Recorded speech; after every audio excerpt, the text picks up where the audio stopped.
हमें मोदी मिल जाए, हमें तो नहीं नवाज शरीफ चाहिए, ना बेनजीर चाहिए, ना हमें इमरान खान चाहिए, कोई भी नहीं, जनरल मुशर्रफ भी नहीं चाहिए हमें सिर्फ प्राइम मिनिस्टर मोदी चाहिए जो इस मुल्क के टेढ़ों को सीधा करे। Hey guys, welcome back to my channel. This is Akanksha. I hope आप लोग अपने घर में बहुत ही मस्त होंगे, बहुत ही बढ़िया होंगे। मैं भी काफ़ी अच्छी हूँ। Welcome you all to my new video. ये जो हम जितने भी हिंदुस्तानी हैं, हम हिंदू तो बचपन से ही थे, लेकिन हमें सनातन से किसने जोड़ा, हमें किसने पहचान कराई। हमारे मुंह पे, हर एक बच्चे बच्चे के मुंह पे आज जय श्री राम का नारा है, जय श्री राम के झंडे लहर रहे हैं, भगवा भारत हो रहा है। इतनी पहचान हो रही है, सनातन धर्म की पहचान बढ़ती जा रही है कि हम उससे जुड़े ही जा रहे हैं। ये सब किसकी देन है? हिंदू तो हम बचपन से थे, लेकिन सेक्युलर थे। असली हिंदू सनातनी हमें किसने बनाया? इन सब के जवाब आपको आज की वीडियो में मिलने वाले हैं, सो जुड़े रहिए। अगर आपको वीडियो अच्छी लगे तो लाइक करिएगा, कमेंट में जय श्री राम जरूर लिख दीजिए और सब्सक्राइब कीजिए मेरे चैनल को। चलिए शुरू करते हैं अपनी वीडियो। हाँ, मैं अंधभक्त हूँ और मैं बिक चुका हूँ। और मैं क्या, मेरा पूरा परिवार बिक चुका है। और वो तो 1947 में ही बिक गया था। क्यों और कैसे और कितने पैसों में बिका, जानना चाहते हो तो इस वीडियो को पूरा देखना, अगर हिम्मत है तो। अब वीडियो शुरू करने से पहले मैं मेरे हिंदू भाइयों से कुछ कहना चाहता हूँ, स्पेशली उन हिंदू भाइयों से जो मेरे कमेंट सेक्शन में आके गालियां लिखते हैं। देखिए, मेरे दादाजी ना एक बात बोलते थे। वो कहते थे कि हिंदू धर्म के लोग बहुत ही बढ़िया हैं, लेकिन उनके साथ सिर्फ एक समस्या है कि वो भूलते बहुत जल्दी है। जनवरी में भगवान श्री राम का मंदिर जब बना था ना, तब इंस्टाग्राम पे रील्स की, फोटोज की, भगवान श्री राम के पोस्ट की बाढ़ आ गई थी। भाई साहब, सब सनातनी बन गए थे टीका लगा के। तब बिलीव नहीं करोगे, मुझे ऐसा लगता था कि अब सनातन धर्म के मानने वाले लोग जाग गए, हिंदू जाग गया। लेकिन 2 महीने बाद ही ये हिंदू मोदी और मोदी का नाम लेने वाले और मोदी को सपोर्ट करने वालों को गालियां। उस टाइम तो इतनी वाहवाही हो रही थी मोदी सरकार की, क्योंकि ये सारी चीज़ें मोदी सरकार के वजह से ही पॉसिबल हो पाई थी। उससे पहले कितनी भी कोशिश कर रही थी जनता, हमेशा से चाह रही थी कि हमारे राम जी की धरती है और राम जी यहाँ पे पधारे, लेकिन बाकी कुछ ऐसे घुसपैठी थे जो जिनकी वजह से वो चीज़ कभी पॉसिबल हो ही नहीं पाई थी। और जिसकी वजह से पॉसिबल हो पाई है, लाल लोग आज उसी को ही गालियाँ दे रहे हैं। इसीलिए मेरे दादाजी कहते थे कि वो भूलते बहुत जल्दी हैं। और अफसोस की बात क्या है पता है? सच में जो भूल गए। लोग पहले डीपी तक में भगवान श्री राम की फोटो लगा लिए थे, उनमें से कुछ लोग भगवान श्री राम की फोटो हटा के अब उस जर्मन शेफर्ड की फोटो लगा के बैठे। बाप रे। और अगर अब तुम्हें याद आ गया है कि वो भगवान श्री राम का मंदिर किसने बनाया था, कि उसका सपोर्ट तुम लोगों को करना है, तो आज ये वक्त आ गया है जागने का। मैं तुमसे कहता हूं कि अब वीडियो देखने के बाद कमेंट सेक्शन में जो हमें अंधभक्त कहे, जो मोदी नाम से गाली निकाले, उसको करारा जवाब तुम लोगों को देना है। अब शुरू करते हैं। 1947 में जब इंडिया पाकिस्तान का सेपरेशन हो रहा था ना, तब मेरे दादा और परदादा पाकिस्तान में थे। हमारी पुश्तैनी जमीन थी वहां पे। सेपरेशन के टाइम पे उनके सामने 2 ऑप्शन थे, या तो वो पाकिस्तान में ही रहते या फिर वो हिंदुस्तान आते। बाय द वे, मैं आपको बता दूं कि हम हिंदू नहीं हैं, हम अरोड़ा पंजाबी हैं। ना ही तो हम माइनॉरिटी हैं, ना ही हम हिंदू हैं। तो हमारे दादा परदादा पाकिस्तान में चाहते तो रह सकते थे, लेकिन उन्होंने किसको चुना पता है? उन्होंने हिंदुस्तान को चुना। जब उनसे पूछा गया ना कि क्यों आप हिंदुस्तान आए, हम भी पूछते थे अपने पापा से, फिर पापा ने दादाजी से पूछा था कि भैया आप हिंदुस्तान क्यों आए, तो जवाब क्या मिला पता है? वो कहते कि उस वक़्त वो लोग जिस तरह से हिंदुओं को काटते थे ना, हमें समझ में आ गया था कि आज नहीं तो कल हमारा भी नंबर आ सकता है। और वो गलत नहीं थे। आप 1947 का पाकिस्तान का जनसंख्या का डेटा निकाल के देख लो। 1947 के सेपरेशन के टाइम पे पाकिस्तान में हिंदुओं की संख्या थी 20%, लगभग 20%। लेकिन आज के समय कितनी है पता है? 1% से भी कम। कहाँ गए सारे हिंदू? या तो वो धर्म परिवर्तन हो गया उनका, या मार। और यही सारी सिचुएशन जो है वो मेरी फैमिली में भी हुई थी। मेरे दादी दादा जो थे वो भी पाकिस्तान से ही आए थे, और इतनी सारी चीज़ें। और मैं बहुत प्रिविलेज्ड हूँ कि मैं अपनी दादी को देख पाई, उनसे बात कर पाई इस बारे में। मैं सारा कुछ उनसे पूछती थी और वो यही चीज़ें बताती थी हमें कि मतलब इतना बुरा हाल था कि हम लोग कहते हैं हम बाहर नहीं निकल सकते थे घर से। हम सिर्फ स्कूल तक भी ऐसे जाते थे कि हमारा कोई फैमिली मेम्बर होता था हमें साथ में ड्रॉप करने वाला। लड़कियों के साथ गलत काम होते थे, और वो लोग मतलब जिस हालत में वहाँ से वापस आए हैं, कह रहे ट्रेन में ऐसे लद लद के ट्रेन आई हैं, वहाँ ट्रेन में भी घुसे हुए थे। कहते हमको इतना छुप छुप के हमको आना पड़ा, वहाँ पे लोगों को काट काट के मार रहे थे। हाँ, ये कहना इन्होंने तो बीप कर दिया ये चीज़, बट एक्चुअल में यही चीज़ होती थी वहाँ पर। वो मुँह जुबानी अपनी बताते थे, और वो कहते थे कि आज हम इतने सुकून में हैं कि हम हिंदुस्तान आ पाए। तो हिंदुस्तान के दरवाजे जो है हमेशा सबके लिए खुले रहते हैं, बट इसका मतलब ये नहीं है कि अपने हिंदुस्तानियों को ही भूल जाओ कि ये धर्म ही खत्म हो जाए। और ऐसे कुछ हमारे साथ भी होता। सही नहीं थे हमारे, वो सही थे। और उसके बाद हम हिंदुस्तान आए, रिफ्यूजी कॉलोनी से, जीरो से हमारे दादा परदादाओं ने शुरुआत की। छोटे से घर में हम सभी लोग रहते थे और वहां से निकल के मैं यहाँ तक पहुंचा हूँ अपनी मेहनत से, बिक के नहीं। हमारे दादा परदादा अपनी पुश्तैनी जमीन छोड़ के, अपना घर बार छोड़ के पाकिस्तान से हिंदुस्तान आए थे। मेरे बाप दादाओं को भी पता था कि हिंदू धर्म से बड़ा कोई लिबरल धर्म है ही नहीं, और इसी वजह से उन्होंने हिंदुस्तान को चुना, और इसी वजह से हम सब लोग बिक गए। तो आप लोग बताओ कि हम क्यों ना बने ऐसे बंदे के लिए अंधभक्त जो हिंदू धर्म को सर्वोपरि मानता हो। और जब तुम लोग हमें कमेंट सेक्शन में गालियां देते हो और बिकाऊ बताते हो ना, तो तब तुम उस हर इंसान को गाली दे रहे होते हो जो पाकिस्तान से प्रताड़ित होके हिंदुस्तान आया था। तुम हर उस कश्मीरी पंडित को गाली देते हो जो कश्मीर से खदेड़ा गया था, और तुम हर उस सिख को हो जो 1984 के दंगों में। और कमेंट में अंधभक्त लिखने वाले हिंदुओं, अगर तुम लोग ये सोच रहे हो कि ये सब तुम्हारे साथ नहीं हो सकता, कि नहीं ये तो बहुत पुरानी बात है, 1947 की बात है, वो सब फिटना अब थोड़ी होगा, तो एक बार गूगल पे जाके बंगाल, कर्नाटक और केरला में हिंदुओं की हालत पर रिसर्च कर लो, तुम्हें पता लग जाएगा।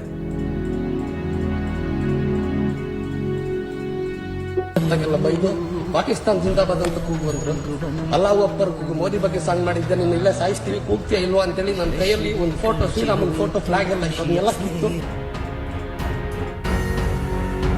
तो अभी हिंदुस्तान में रहते हो इनके साथ ये हो रहा है, सोचो पाकिस्तानियों के साथ क्या होता हो, पाकिस्तान में जो हिंदू रहते हैं उनके साथ क्या होता होगा। अब एक सवाल और है, तुम्हारा उनका जर्मन धर्म शेफर्ड परिवर्तन इनके ऊपर करवाया वीडियो क्यों नहीं जाता बनाता? होगा। हाँ, एक और बात, तुम लोग कहते हो कि हम लोग लद्दाख और मणिपुर के मुद्दे पर कुछ नहीं बोलते, तो तुम्हारा जर्मन शेफर्ड भी बहुत से मुद्दों पे मुंह नहीं खोलता है, स्पेशली हिंदुओं के मुद्दे पे।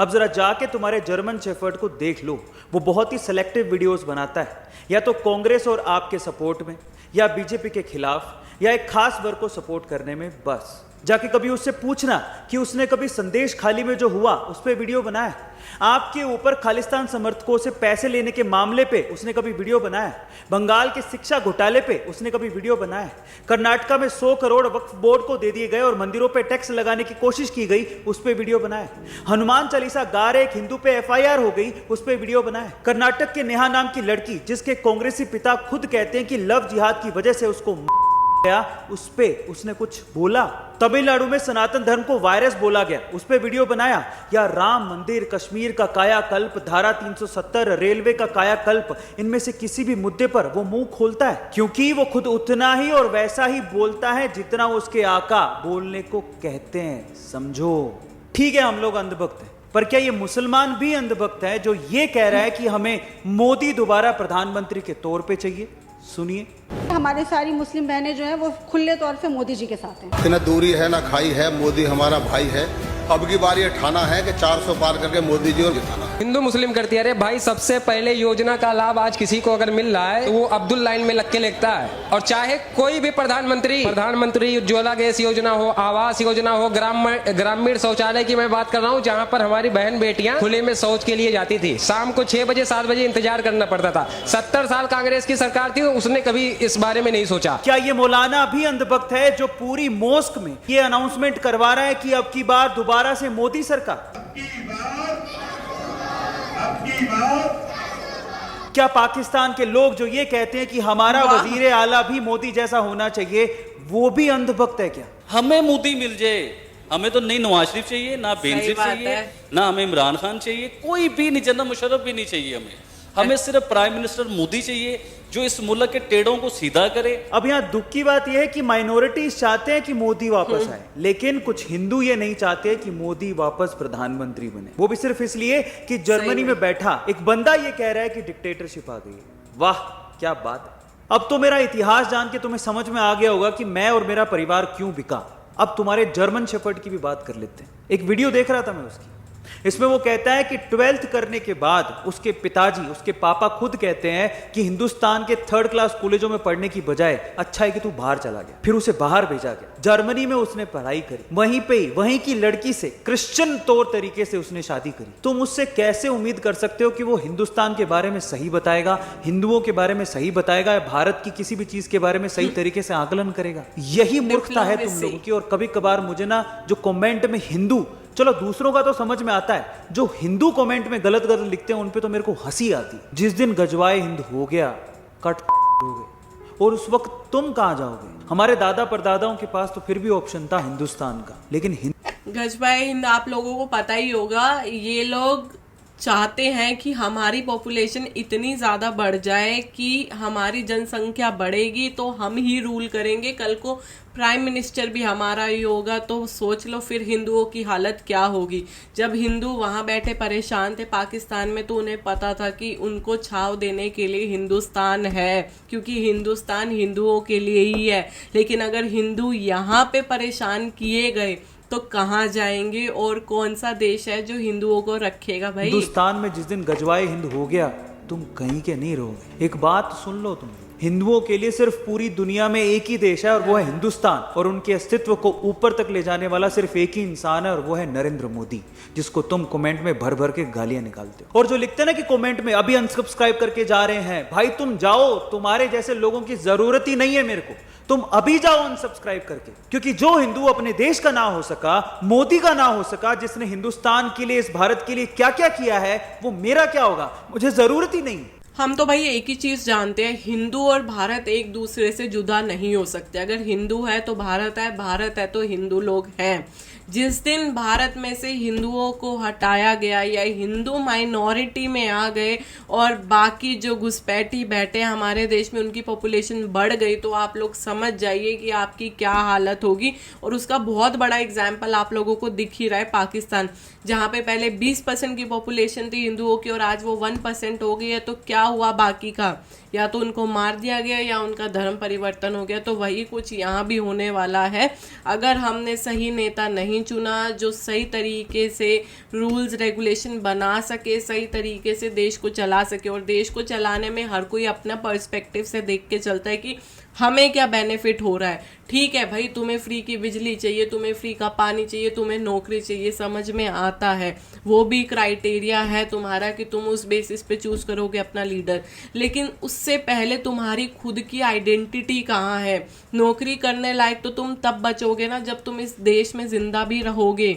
ये तो खुद की इन मुसलमानों की जुबानी है कि हम चाहते हैं हम गजबाए हिंद कर देंगे, एक दिन हम इन सारे हिंदुओं को मिटा देंगे, हमारी पॉपुलेशन इतनी बढ़ जाएगी। तो तुम इतने अच्छे से उनकी चेतावनी सुन रहे हो और तुम देख भी रहे हो, अपने आसपास एक बार निकल के देखो तो तुम्हें पता ही लग जाएगा कि मुसलमान दिन भर दिन कितने बढ़ते जा रहे हैं। तो जब तक तुम हो, तुम्हारे आइडेंटिटी है, तभी तो तुम नौकरी करने लायक बचोगे। जब हिंदू धर्म ही खत्म हो जाएगा, हिंदुत्व खत्म हो जाएगा, बिल्कुल सनातन ही खत्म हो जाएगा लोगों में से, तो काहे का हिंदुस्तान बचेगा फिर? ये तो फिर बिखारिस्तान बन जाएगा ना, जैसे पाकिस्तान बन चुका है।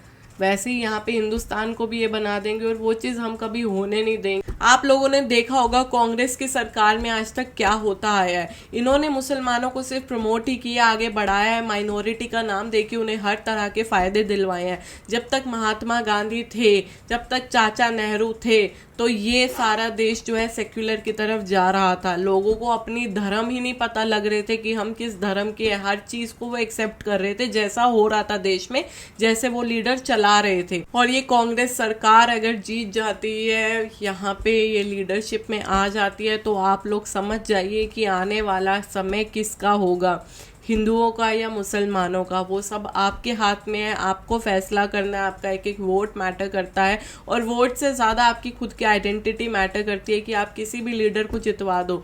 लेकिन तुम कहाँ स्टैंड करते हो अपनी नज़रों में? तुम्हारा देश, तुम्हारी धर्म, तुम्हारा, लोग कहते हैं धर्म के नाम पे वोट दे दे क्या? अरे धर्म कुछ नहीं है क्या?